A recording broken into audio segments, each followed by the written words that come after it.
Bonjour et bienvenue sur Les Anges en parlent. Aujourd'hui, j'ai invité Sandrine Stevanovic, j'espère que je le dis bien, pour parler de son livre La géomancie, un outil divinatoire pour mieux se connaître et faire les bons choix. Bonjour Sandrine, avant de commencer, peux-tu te présenter brièvement et nous dire ce qui t'a amené à pratiquer la géomancie? Bonjour Elisabeth, merci de m'avoir proposé cet échange sur le livre paru récemment. Alors, je m'appelle Sandrine Stevanovic et tu l'as parfaitement bien prononcé. Je suis née en France, j'ai fait des études scientifiques et j'ai rencontré la géomancie parce que je parle de rencontres dans les années 2010. J'ai été, en tant que scientifique, fascinée par la précision de cette pratique. Et depuis, je n'ai de cesse que de l'étudier, encore aujourd'hui, de la pratiquer et de la découvrir en permanence. On parle d'un art divinatoire ancestral, mais selon moi, on pourrait ajouter mathématique. Mais qu'est-ce que la Tout à fait. géomancie exactement? Alors, on va commencer par le début, c'est que géomancie, alors géo, c'est la terre, hein, en ancien grec. Mancie, c'est tout ce qui est divination, enfin ça veut dire la divination, c'est une technique de divination. Alors, pourquoi est-ce qu'on dit divination de la terre? C'est parce que c'est un langage, qu'on dit aussi archétypal, mais un langage mathématique, binaire, qu'on met en place et qu'on découvre avec les éléments de la terre, c'est-à-dire avec les esprits de la terre.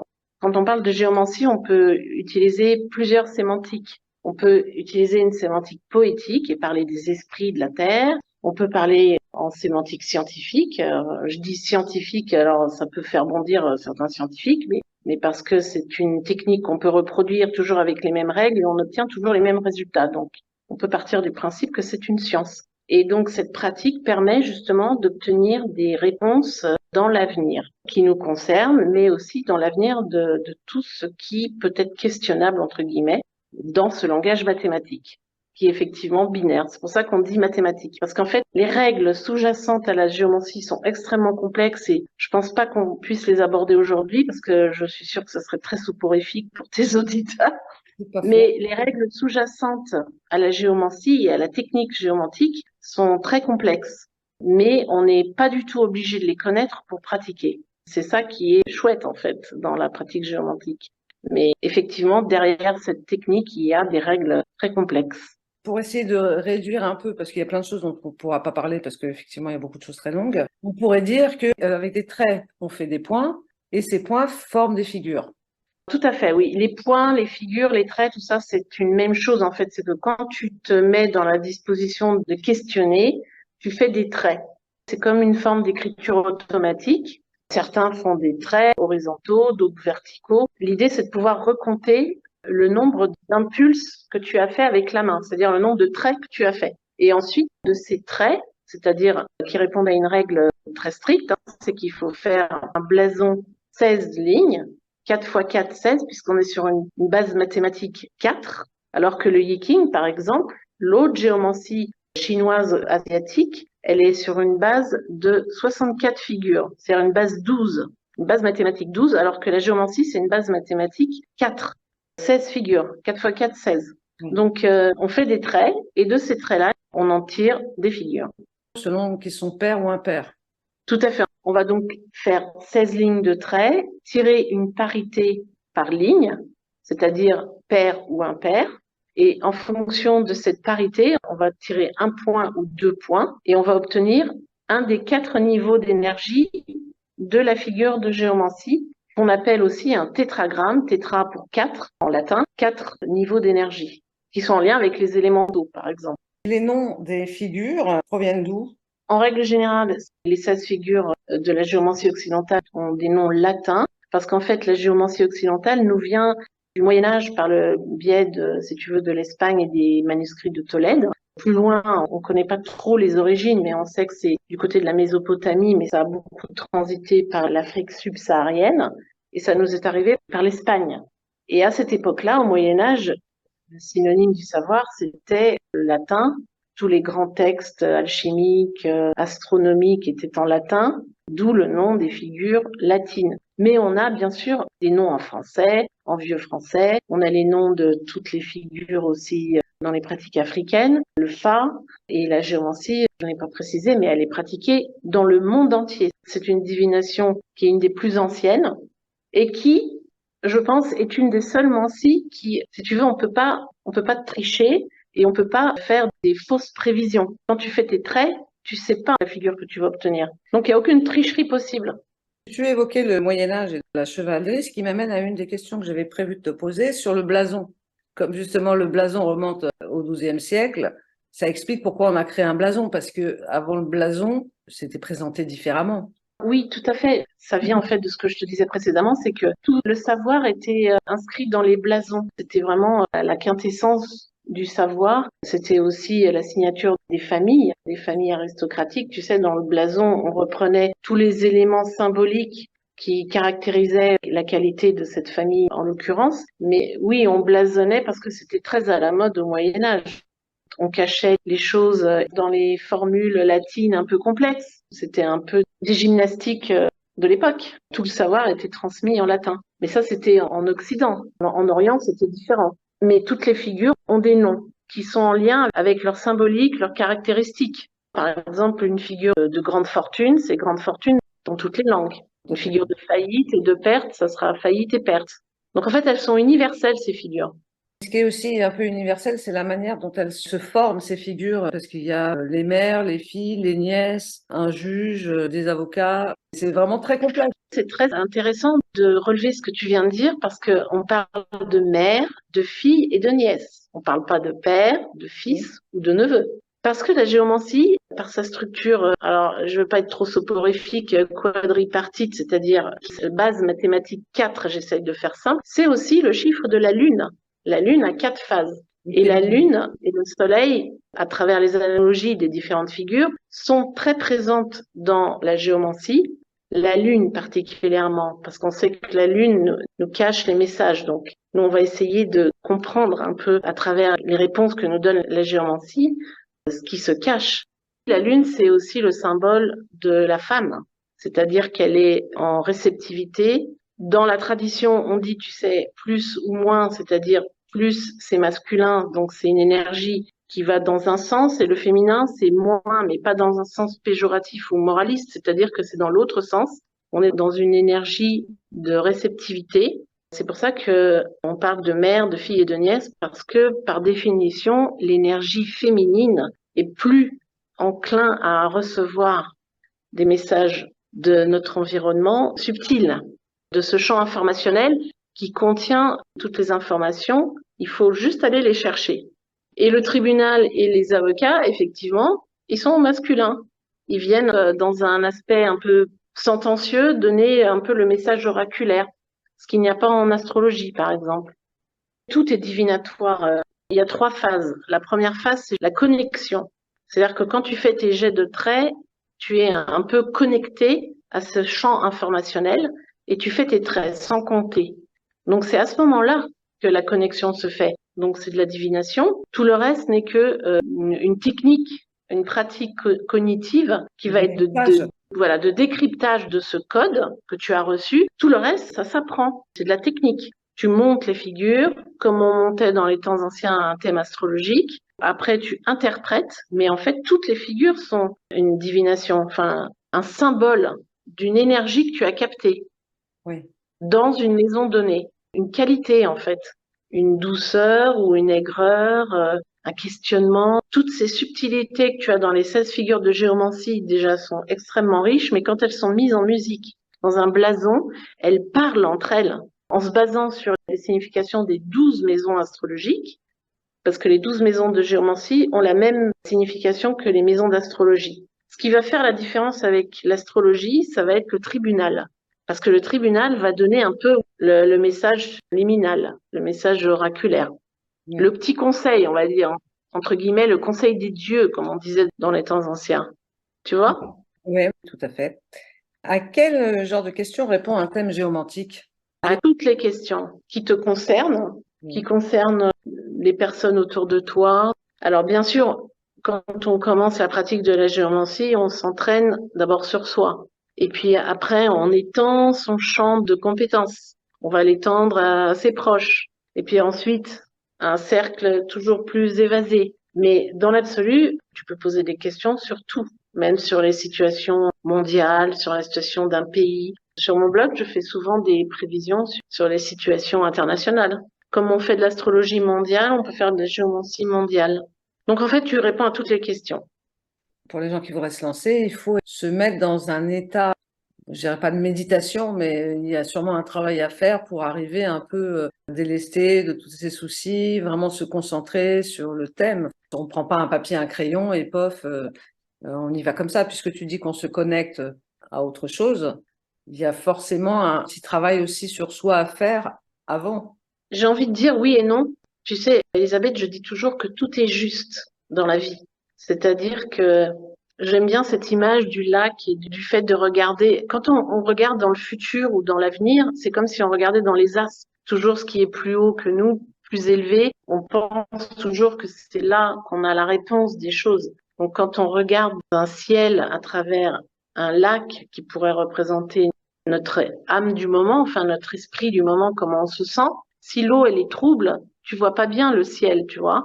Mais le fait de pratiquer quotidiennement, c'est comme tout exercice que tu entreprends, c'est-à-dire c'est le fait de se poser régulièrement. Moi, je dis qu'il faut commencer tous les jours, c'est comme une forme de méditation et on commence avec des questions simples et on obtient des réponses. On fait ça par exemple le matin très tôt, mais ça permet, si tu veux, cet exercice régulier de se concentrer sans se concentrer, c'est-à-dire se laisser aller, parce qu'il faut se laisser aller. Quand on fait de la géomancie, on n'est pas dans l'effort, puisque tout vient tout seul. Au début, si tu es perturbé, énervé bien sûr et en colère, c'est pas la peine de pratiquer parce que tu auras des figures de colère et d'énervement et de flou, tu vois. Est-ce qu'au début, on peut se concentrer sur une seule figure? Oui, c'est tout à fait comme ça que je propose dans le livre. Je ne sais plus à quelle page. Commencer avec une figure. C'est comme ça qu'on commence pour apprendre le nom des figures. C'est-à-dire que tu poses une question simple. Tu vas pas poser une question, est-ce que je dois changer de travail ou de ville ou dois-je déménager? Quoique j'ai déjà eu des réponses positives avec une seule figure. Mais ça dépend de ton niveau, j'ai envie de dire, de réceptivité. Il faut imaginer qu'on est comme des postes radio, tu sais, des postes TSF, et tu cherches une fréquence particulière. Tu fais une projection d'un avenir potentiel pour toi. Donc, tu cherches la bonne fréquence pour y arriver. Donc, si tu n'as pas la bonne fréquence, les figures que tu vas recevoir, elles seront pas en cohérence avec ce que tu vas vivre. Parce que tu vas commencer ton apprentissage avec des questions simples le matin et le soir, tu vas devoir te reposer et faire le bilan de ta journée et voir si la figure que tu as reçue le matin symbolise un peu ce que tu as eu dans la journée. Tu comprends? Oui, oui, oui. Et c'est comme ça que tu vas rentrer en contact avec cet art divinatoire qui est en fait un langage avec ton propre esprit et avec le champ environnant. Donc, bien sûr, on peut commencer avec une question, avec une figure unique. C'est tout à fait possible. Après, une fois que tu es aguerri, que tu connais bien tes figures, c'est comme une drogue. Eh bien, tu vas vouloir construire un blason et décrypter tout ce qui est indiqué dans le blason. C'est comme une chasse au trésor. C'est encore bien plus complexe que ça, puisque quand tu as ton blason de fée, tu évoques plusieurs sortes d'analogies, donc l'analogie psychologique, zodiacale, astrale et dérivée. Donc ça veut dire qu'il y a plusieurs niveaux de lecture sur un même thème, et donc sur des plans différents. Alors, les analogies, ce sont des règles qui ont été établies par les anciens. Donc, on les poursuit. C'est vrai que certains grands géomanciens sont pas tout à fait d'accord sur certaines analogies astrologiques. Mais après, c'est comme le pendule. Une fois que tu as ta convention, tu sais que ça fonctionne comme ça pour toi. Eh bien, ça va venir affiner ton interprétation. C'est-à-dire que tu peux commencer sans t'occuper des analogies planétaires, sans t'occuper des analogies élémentales. Tu commences juste avec ce que la figure signifie. C'est-à-dire que il n'y a pas besoin de rentrer dans toutes ces finesses. C'est pour aller plus loin avec la géomancie. C'est pour ça qu'avec l'éditeur, on a mis pour aller plus loin avec la géomancie. C'est que tu vas être à chaque fois en demande de plus d'informations. Donc, ces informations, quand tu auras maîtrisé la signification des figures, tu vas rentrer avec encore plus d'affinité. Par exemple, Albus, c'est une figure qui est en lien avec Mercure. Mercure, c'est le messager. C'est une figure d'eau. Elle va nous donner des informations, par exemple, pour la météorologie aussi. La géomancie peut répondre, bien sûr, pour les choses du temps, puisque dans les temps anciens, ce qui intéressait les personnes, c'était aussi de savoir s'ils allaient avoir une bonne récolte, si les animaux allaient être en bonne santé. Donc, toutes ces analogies sont à voir après, dans un deuxième, troisième temps. Il faut pas s'en occuper au début. Moi, ça, c'est mon conseil. Mais elles existent, bien sûr. Elles permettent justement d'affiner, d'avoir dans l'interprétation, qui est la chose la plus complexe à maîtriser, mais ça vient avec la pratique. Eh bien, on a toutes ces analogies qui sont là pour affiner la réponse des personnes. Ce qui serait bien, avant de lire le livre, de faire une consultation pour voir comment se déroule une consultation, comment s'organisent les traits, les figures, le blason, pour voir soi-même comment on pourra l'utiliser pour soi. Bien sûr. Ça a l'air très compliqué ce qu'on est en train d'expliquer. Le fait d'aller faire une consultation, peut-être une seule ou pas, enfin pour les gens qui voudraient après apprendre, c'est de voir comment ça se déroule, comment se construit le thème. Tout à fait, Elisabeth, et je te propose de t'en faire une consultation. Il n'y a pas de souci. Si tu veux, on pourra peut-être même l'enregistrer. On pourra le faire en live. En Égypte, quand je fais mes initiations à la géomancie, Oui. tout le monde fait son blason. Je peux te dire que oui, effectivement, c'est très abstrait, mais une fois qu'ils ont fait leur premier blason, et même les messieurs sont très appétents à la géomancie parce que c'est très rigoureux. Oui. Et en plus, c'est comme les mandalas où tu fais des coloriages. Ça fait travailler, si tu veux, le cerveau droit. Donc, ça plaît beaucoup. Donc, une fois qu'ils font leur blason, eh ben, ils ont qu'une envie, c'est d'aller décoder le blason. Qu'est-ce que ça veut dire, cette figure à tel endroit, à tel endroit? Et oui, effectivement, c'est bien d'en faire un premier. C'est plus explicite. Mais comme toute chose, toujours plus facile quand on le fait une première fois ou quand on le voit faire sous ses yeux. Tu fais des consultations? Tu proposes des Oui, thèmes? bien sûr. Tu as un site? Comment ça se passe? J'ai un site internet qui présente la géomancie. J'ai un blog où je fais des articles toutes les semaines avec des prévisions soit mondiales ou des prévisions au mois. Je fais des prévisions annuelles aussi pour la France. Tu Et peux nous puis, donner les adresses de tes sites? bien sûr, c'est www.cgéomancie.com. D'accord. Je crois que c'est d'ailleurs un des seuls sites de géomancie où il y a régulièrement des articles. Je fais aussi des conférences, des salons, je présente la pratique. Et c'est vrai que c'est une pratique très confidentielle. On est très peu nombreux en France à en faire. Mais Et je fais toi, des consultations, bien sûr. toi, Oui. personnellement, tu te fais des thèmes régulièrement quand tu as des questions auxquelles tu n'as pas forcément de réponse a priori? Oui, oui, bien sûr, je le fais. Je le fais pour tout, hein. Comment te donner un exemple? Par exemple, si on me propose un rendez-vous pour faire une interview, je demande, est-ce bon pour moi de faire une interview avec Elisabeth? Puisque je suis là, pour tout, tu peux questionner tout. Alors là, par exemple, tu fais une figure unique, tu Oui, vois? voilà. Toutes les figures ont un sens positif ou négatif. Il y a des figures intermédiaires qui ont un sens neutre, donc il faut reformuler correctement la question, ça c'est très important. Mais bien sûr, je le fais pour moi, je le fais pour mes proches me le demandent souvent, mes amis qui savent maintenant, et puis bien sûr les consultations que je donne hein, qui font vivre mon art. Plus tu fais de la géomancie, comme tout, hein, plus tu deviens expert.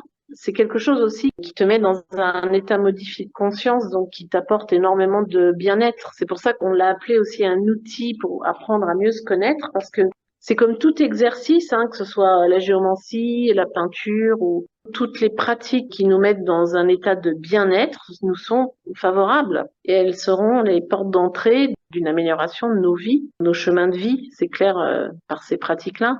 C'est vrai que c'est difficile, elle est complexe et c'est aussi une des raisons pour lesquelles elle est assez confidentielle parce qu'elle a été jalousement gardée secrète puisqu'elle était pratiquée par les initiés longtemps. Et aujourd'hui, si tu veux, elle a ce côté à la fois complexe et simple. C'est-à-dire que, comme je disais au début, on n'est pas obligé de connaître les règles sous-jacentes mathématiques, astrologiques, telluriques qui sont Ouais. inhérentes à cette pratique, mais on peut la pratiquer sans savoir tout ça.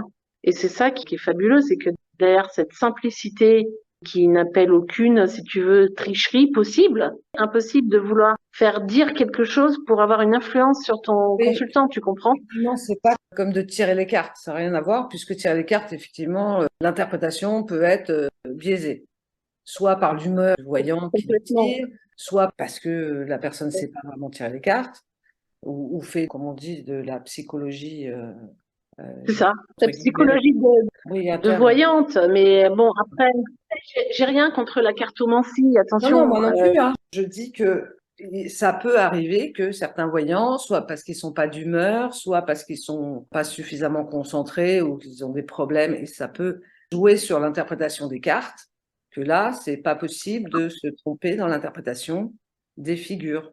Et alors, on peut être fatigué, on peut faire un blason qui est mauvais, parce qu'en plus de ça, la géomancie, elle va te le dire. C'est-à-dire que si le blason, il n'est pas validé, parce que j'explique aussi dans le livre, il y a une validation qui est demandée. Donc ça veut dire que tu vois, même ça, si tu étais fatigué, ou si c'est pas le moment, ou il y a trop de nuages, ou peut-être le consultant ne peut pas entendre certaines choses, c'est pas le moment, et ben la géomancie va pas valider le blason, donc tu peux pas le faire.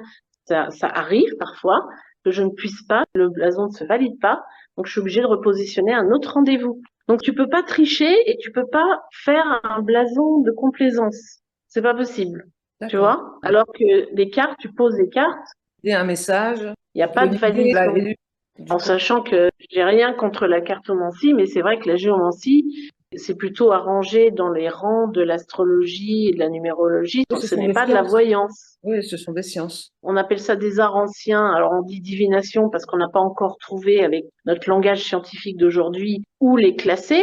Moi j'aime bien dire que la géomancie est une forme de scanner de ta signature électromagnétique du moment. C'est-à-dire qu'en fonction du lieu où tu vis, des gens que tu côtoies, de ta nourriture, de ton passé, de ton éducation, eh bien tu as une aura du moment qui est en plus tributaire des saisons, puisqu'on sait bien qu'on est sur une boule magnétique qui change de position 4 fois par an. Elle a une position qui change, c'est nos saisons.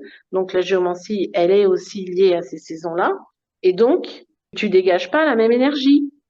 Et Oui. en fonction de ce fait que tu ne dégages pas la même énergie, eh bien, tu attires à toi, entre guillemets, pas les mêmes choses. C'est tout cet environnement électromagnétique, ta signature, que la géomancie capte. C'est comme une sorte de radar, de scanner subtil, des champs subtils de la personne qu'on arrive à décoder grâce à ces figures. Donc, si c'est l'environnement du moment, je résume, est-ce que ça veut dire que un thème géomantique a une durée plus courte que, par exemple, la voyance, ou la voyance, ça peut être en 6 ans, 2 ans. Est-ce que pour un thème géomantique, c'est différent? Oui, c'est pour rejoindre un peu ce que j'ai dit précédemment, c'est qu'un blason de géomancie a une validité. Il a une validité puisqu'on parle d'énergie subtile. On n'est pas tous faits pareil au printemps, à l'automne et à l'hiver. Tu es d'accord avec ça? Oui. Donc, un blason, c'est une saison. Mais on a des blasons, des fois, qui peuvent avoir une validité d'entre 6 mois et 1 an. J'ai déjà eu des retours de consultation où ce que j'avais vu dans la réponse est arrivé 1 an après. Alors que on avait dit que c'était 3, 4 mois, c'était une saison. Mais pourquoi ce décalage? Parce que la personne, quand elle entend la réponse, elle accepte ou elle n'accepte pas. Tu comprends? Elle a son libre arbitre. Elle a toujours son libre arbitre. C'est en fonction de la façon dont elle va entendre la réponse que les choses vont se mettre en place. Donc soit ça va s'accélérer, ça s'accélère aussi des fois, ou ça se retarde. La notion du temps est très personnelle en fait, c'est pas linéaire. Le temps est à la fois linéaire et circulaire. Et puis à un certain niveau, le temps n'existe plus. Tout est contenu, passé, présent, futur, dans une bulle. Qu'est-ce qui pourrait être la conclusion de tout ça? Merci Elisabeth déjà de me donner l'occasion de parler de la géomancie, car c'est vrai que j'adore parler de la géomancie, pour la simple et bonne raison que moi, elle m'a apporté énormément. Elle m'a apporté ce que je disais à mon éditeur, cette formidable opportunité de travailler sur moi et d'apprendre à mieux me connaître. C'est un outil vraiment de développement personnel fantastique et inépuisable. Voilà, il faut Ouais. juste avoir l'envie de travailler, de se poser et d'être dans la concentration un petit peu comme tout art. Je suis obligée de rebondir sur ça. On parle de développement Oui, personnel. Comment tu travailles avec la géomancie pour, puisqu'on parle de développement personnel, donc pour avancer. J'ai du mal à percevoir comment tu fais. d'accord. Eh bien, je vais essayer de prendre des images pour avancer. Tu es d'accord avec moi? On est sur une route, on va Oui. vers un point B, on est à un point A, donc pour avancer, eh bien, on va prendre la voiture et on va avancer sur cette route. Oui, Mais parfois, on arrive à des ronds-points, on a des choix à faire. exactement. Et c'est là où il y a aucune, je veux dire, il y a aucun déterminisme. On a toujours notre libre arbitre, mais en fonction de tout ce qu'on a vécu précédemment et de tout notre patrimoine génétique, d'éducation et tout ce qu'on fait et tout ce qu'on mange. Et j'insiste sur la nourriture parce que c'est très important puisqu'on est des usines chimiques, hein. Donc toute la nourriture qu'on ingère, par exemple en géomancie, quand je fais une consultation, je dois être à jeun. C'est pour te dire D'accord. parce que la nourriture nous fatigue, comment dire, nous corrompt. Donc, quand tu es à un rond-point, tu dois prendre une décision. Est-ce que je vais à droite ou à gauche? Ou est-ce que je continue tout droit? Donc, en fait, si tu veux, la géomancie, elle t'aide à prendre des décisions dans ces moments où tu as des choix à faire de vie qui sont importants. Changer de travail, changer de maison, tout ça, ce sont des choix qui ont un impact important sur ta vie à venir et sur la façon dont tu vas construire ta vie. Donc, moi, la géomancie m'a toujours aidée dans ces moments-là où j'avais des choix à faire. Et en fonction de ton thème astral, ça dépend des personnes, mais il y a des personnes qui ont parfois plus de choix à faire que d'autres. C'est inscrit dans le thème natal. On n'y peut rien, c'est comme ça. Ça, c'est le choix qu'on a fait à l'incarnation d'expérimenter ou pas certaines expériences dans cette vie, dans cette incarnation. Donc moi, la géomancie m'a beaucoup aidée. C'est pas facile de prendre C'est des décisions, ouais. Oui, c'est pas facile de prendre des décisions, mais on a des outils et la géomancie fait partie de ces outils très précieux, très pertinents. Merci à ceux qui nous suivent d'avoir écouté cette vidéo jusqu'au bout. À bientôt pour une nouvelle capsule où on fera un thème en direct avec Sandrine. Avec plaisir, hein, on fait ça en live. Merci beaucoup. À très bientôt. Merci à toi, Elisabeth, à tous les auditeurs. Merci à vous. Au revoir.